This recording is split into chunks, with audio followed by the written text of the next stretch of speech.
അപ്പോ സ്വർണത്തിന് ക്രമാതീതമായി വില വർദ്ധിക്കുകയും അത് ജനങ്ങൾക്ക് ഭാരമായി വരികയും ചെയ്യുന്ന സമയത്ത് വെള്ളിയുടെ മഹർ എന്നൊരു സുന്നത്ത് നടപ്പിലാക്കുന്നതിലൂടെ ചെലവ് ചുരുക്കുകയും നിക്കാഹ് സിമ്പിളാക്കുകയും ചെയ്യുക എന്ന് പറയുന്ന വലിയൊരു ആശയം.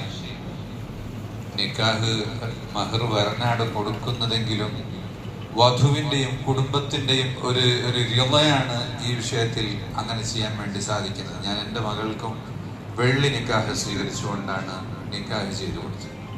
അതൊരു മോഡലാകാൻ വേണ്ടിയാണ്. ഈ അടുത്ത ദിവസം ഒരു സമൂഹ നിക്കാഹ് ഉണ്ടായ ഉസ്താദ് മസ്ജിദിൽ വെച്ച് പറഞ്ഞു, ഇനി അങ്ങോട്ട് വെള്ളി ആയിക്കോട്ടെ. അപ്പൊ ഞാൻ പറഞ്ഞു, വെള്ളിയാഴ്ച ഉണ്ടാവും ഇൻഷാ അല്ലാഹ്. അപ്പൊ അതിന്റെ തുടക്കമാണ്. അൽഹംദുലില്ലാഹ്, അല്ലാഹു തൗഫീഖ് ചെയ്യട്ടെ, ബർക്കത്ത് ചെയ്യട്ടെ. ഐസറുഹു മുഅനത്തൻ എന്ന് പറഞ്ഞത് കേവലം മഹർ ചുരുക്കുക എന്നതിൽ മാത്രം അല്ല, എല്ലാ കാര്യത്തിലും ആണ്. മറ്റൊരു റിവായത്തില്